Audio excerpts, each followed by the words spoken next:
What is going on, guys? This is Gainz Gaming. Today we are talking about two commanders that are being brought back to KVK2 and being completely reworked, and we are joined by our very own Shappy Gaming. Shappy, say what's up. What is up, Gainz? How's it going to the Gainz community? Do you have a name for your channel followers yet? What are the Gainz followers? I honestly don't have one. We can just call them the Gain Squad for now until I come up with something better.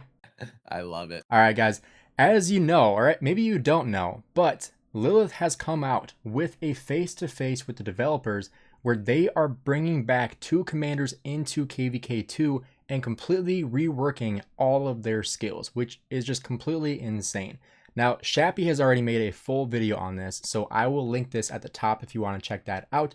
But today we're going to be talking about whether or not they're going to be bringing more commanders back to KVK2 and if they should. Because I kind of have mixed feelings about this entire thing, reworking skills and just completely changing the commander, because if you have invested in these commanders and they were completely trash, they're awesome now, but at the same time, if you were not investing into them and now they're fantastic, now it's like, okay, well, do I invest in them? Do I not invest in them? So, Shappy, I know you've done some pretty extensive research on this, so what are your initial thoughts behind this? Okay, so I don't know if you were around at the time when they first did this, but this is not the first time they've done this. Real ROK vets will know that they actually reworked the skills of Chandra Gupta when he first came out, and they kind of nerfed him. He used to be way better, and they nerfed him a little bit, and now he's faded long into irrelevancy. But when they did that, they actually refunded everyone who had invested in him, saying, "Hey, here you go. We're going to give you your gold heads back. Use them as you want." I don't think they're doing that with this, which I have some mixed feelings on. I think they probably should if people don't want these new commanders that are somehow better. I can't blame them for that. But at the same time, I think my bigger issue is they completely made the museum system irrelevant. Right? The whole point of the museum system was it's supposed to make these old commanders good again. And now they've said, to hell with that. We're just going to completely re-architect them. Don't get me wrong, I love the changes, but from a mechanic standpoint, it doesn't set a good precedent. Yeah, I totally agree. And I actually had no idea that they reworked Chandra Gupta. That was before I started playing the game. I knew it. See, I'm getting old, Gains. You have been playing longer than I have, though, that's for sure. Oh yeah. Well, I think this whole thing is interesting. I mean, what's odd is that they didn't even do all the commanders. So, as you guys may know, they moved Takeda, they moved Cyrus, they moved Chuck, and they moved Bertrand all to season 2. Personally, fine. But they're only reworking Chuck and Bertrand. And that's a little odd to me because A, infantry and cavalry already have some really good commanders, even in KVK2. I mean, you've got some good commanders to work with. So why give you super powered KVK2 commanders that also could end up in the meta for Season of Conquest? I mean, Chuck and Bertrand got some really good reworks. I could totally see someone running Arthur with Bertrand. So we'll see how that shakes out. But why did they do nothing with Cyrus? I mean, what do you think? Yeah, I totally agree. I mean, I'm not a fan of archers to begin with, so it's kind of so-so for me.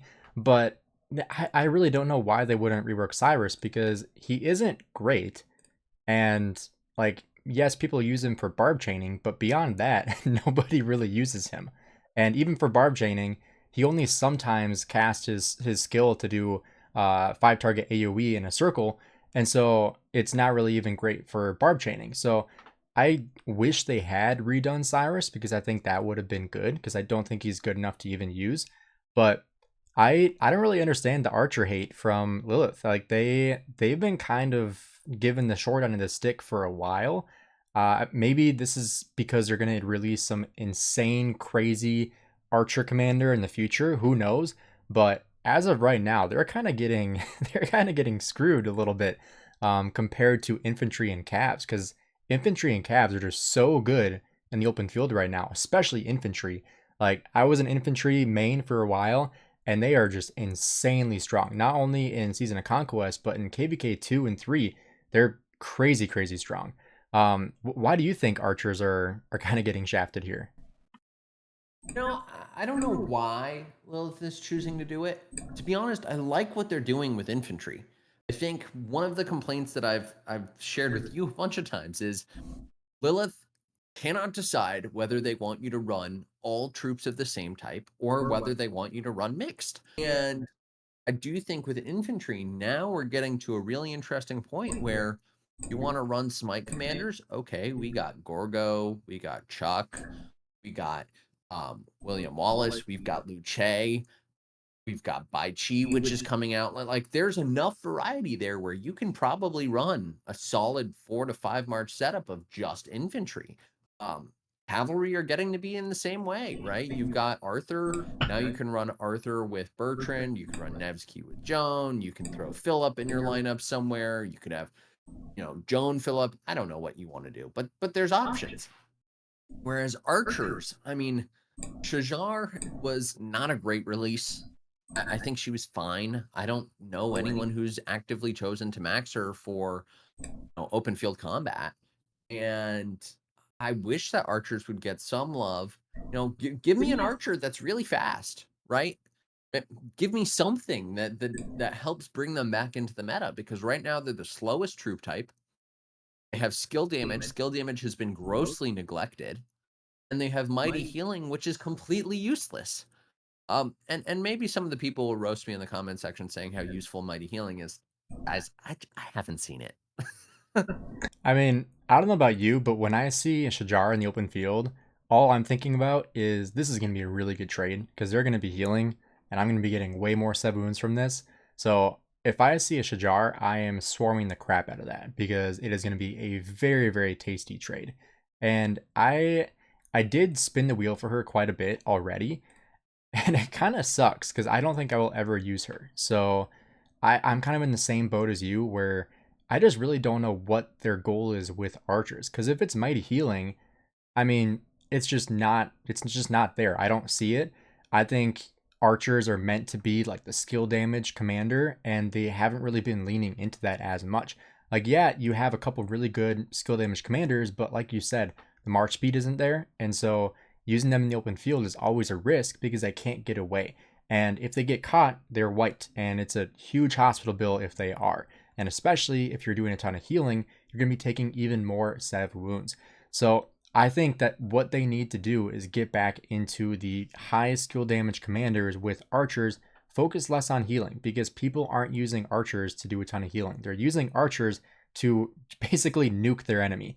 And you're just not really seeing that as much. So I feel like the next archer commander absolutely has to be a very high DPS commander with march speed. And if they aren't that, I don't know who else is going to be investing into archers in the future.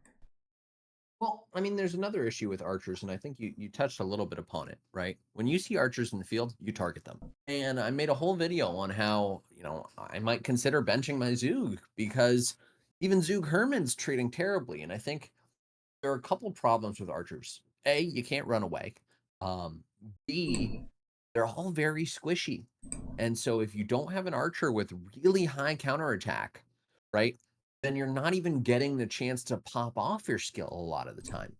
So I think if Lilith wanted to make a super powered archer, they would create an archer with a rage requirement of, I don't know, let's say 850, right? I think what is you. I think he's XY. He's 850, right? Yeah. Oh, he's 900 to pop off massive skill damage and give them some counterattack damage so they can last long enough, and give them some march speed so if they get targeted by cavalry, they can get away. I'm not saying make them faster than cavalry, but at least close the gap a little bit. But we're just not seeing it. And I don't know what they're going to do now. They've got this museum system, so I can get a museum buff on on commanders. But why would I even invest in that if there's the chance that they're just going to completely reinvent those same commanders? That just doesn't make sense. That's exactly how I'm feeling. And like when you're looking at the museum, like it's just confusing because you have commanders like Takeda who was just brought back to KVK2 and he's in the museum, but you can't. Now, if you had the museum buff, it's going to be taken away for KVK2 and then come back. So it's just it's really weird, the museum buff and then reworking commanders. I feel like they should have just stuck to the museum buff, not gonna lie, or reworked multiple commanders, like not just infantry and calves, but also rework Cyrus, like you were saying, because it just doesn't really make sense choosing the two commanders or the two troop types that are very, very strong right now and neglecting the one that is kind of struggling behind the two. But I also wanted to ask you, do you think that they're going to start reworking more commanders, or are they going to just stick with these two for now? So I have a hot take. I think Lilith is just trying to figure it out, man. Because here's what happened. They realized that they have a problem where the old commanders aren't doing well enough. And they started with this museum system, and then they realized they cannot give enough benefit within the museum system to actually make these different commanders viable again. I mean, I don't know anyone who's pulled someone off the bench because of museum buff. Maybe Martel, maybe Alex. Beyond that, it's not happening.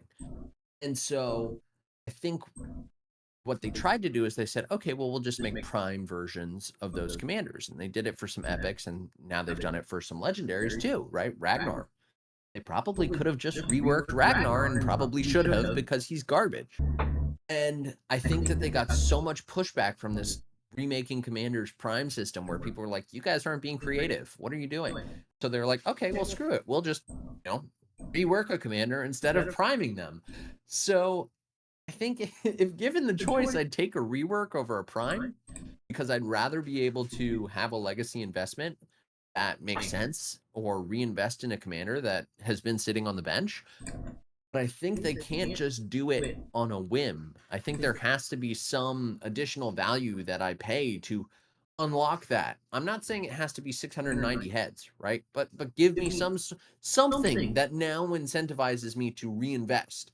Um, I'm game for them reworking commanders. I'd love for a Genghis Khan to get a little bit of love. I'd love for Tamiris to be viable. Or heck, look at Edward of Woodstock. God, is he garbage? So like, it's not like they don't have a shortage of commanders that they could rework. And to be honest, I think that's probably better than the museum system. They just have to figure out how to get it into the game in a way that makes sense.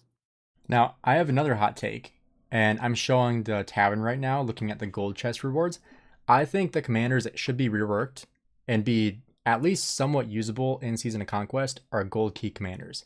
Because when you're looking at like free to play players, and obviously there's so many Season of Conquest commanders that they don't even know where to choose. Like they look at, okay, I can get Luce, I can get Zeuge, and they try to like pick one commander that's viable that can be used with basically anybody. If they were to rework a couple of these gold key commanders that free to play players are getting from gold keys and eventually expertising, that are actually usable in Season of Conquest, I think that would be better than reworking commanders that nobody uses right now. Nobody has, unless they played the game for 5+ years.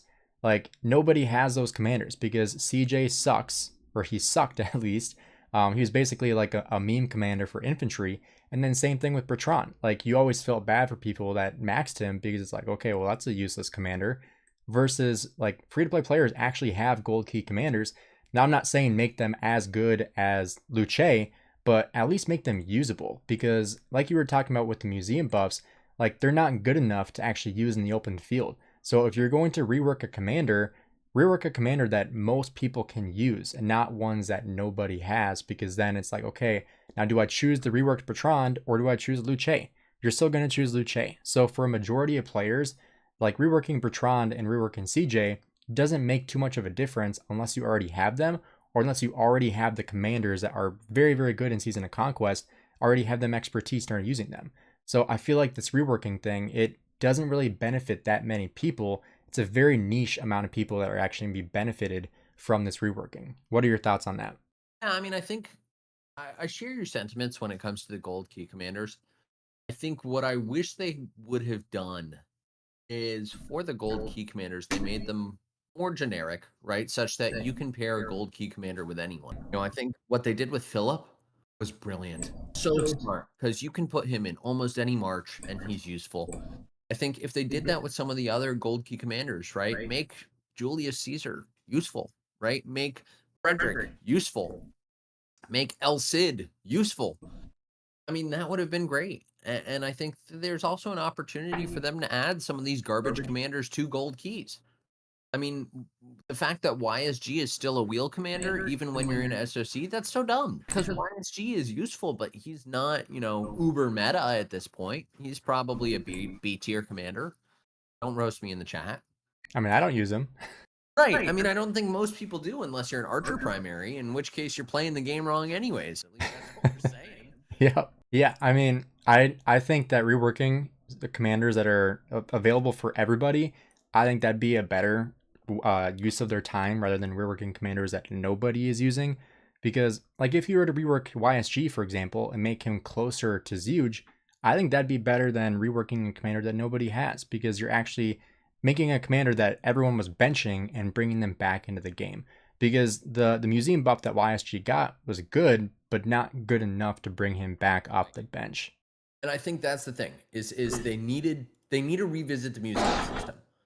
What they've done with it is not working. It doesn't accomplish what it's intended to. I think if they revisit the museum system and they give these commanders some buffs that actually make them useful, right?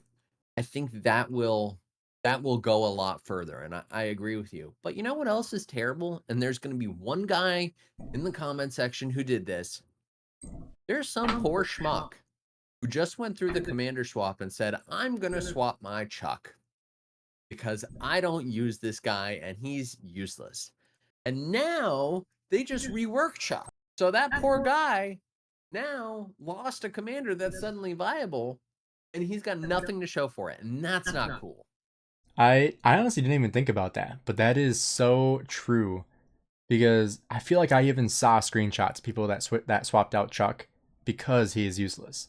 And I made a video on Chuck, and basically every single comment was like, I regret investing in this guy. This guy sucks. I don't even use him anymore. It's just a waste. So I feel like those people probably did swap Chuck because they're not using him. And just like you said, now they have nothing to show for it. That's a very good point. I think that they need to figure out what their strategy is going to be, because they can't be releasing commanders every 5 minutes. But they also have a free to play and low spend audience that can't be maxing commanders, on a uber frequent basis. They need to decide, do they want you specialized in a troop type? Do they want you running multiple troops? I think that's something Lilith's strategy team is really going to have to think long and hard about, because reworking commanders with no structure in place and no notice is not cool. I agree. And I agree with your hot take earlier where you said that Lilith is like basically just trying to figure out what they're trying to do, is kind of how it feels right now with the updating commanders, releasing so many commanders, not really deciding if they want you to specialize, if they want you to do all troop types, if they want you to go to leadership. Like, it doesn't really feel like there's a straightforward direction of where they're trying to go, which I don't know if that's intentional, if they don't want people to be like, okay, they're going all in on smite damage, they're going all in on combo attack. Like, we don't really know where they're going with stuff. And so I feel like having more of a sense of direction would be helpful for a majority of players, because I feel like most people that take the game seriously want that sense of direction of where the game is heading, rather than where I feel like we're at right now, where it's just a sense of confusion and like, okay, now what's going to change? Are they going to rework another commander? Are they going to bring another prime commander? Are we going to get 5 new commanders next time? Like, we have no idea what is going on and where the game is heading. So I don't, do you have any closing remarks, Shappy? No, I mean, I think they've just got to figure it out. I'm in a weird spot, as I'm sure a lot of your viewers are, where I have 1,300 saved up gold heads. I was planning on using them all on Siege. But now you've got Bai Chi coming around the corner, and now they've just reworked 2 commanders that may end up in the meta. It does make me a little uneasy and a little nervous about spending those heads. So hopefully they figure it out. But thank you so much for having me on, Gainz. This has been absolutely awesome. I always love your community. Folks are always super supportive. So I love coming on. Yeah, I appreciate you taking the time, Shappy. If you guys are not subscribed to Shappy yet, make sure you drop him a subscribe. I will link it down below in the description, and I'm sure he'll comment. I'll pin his comment as well, so you can check him out there. Thank you again, Shappy, for joining me here. I'll see you guys in the next video. Hope you enjoyed it. Have a great rest of your day.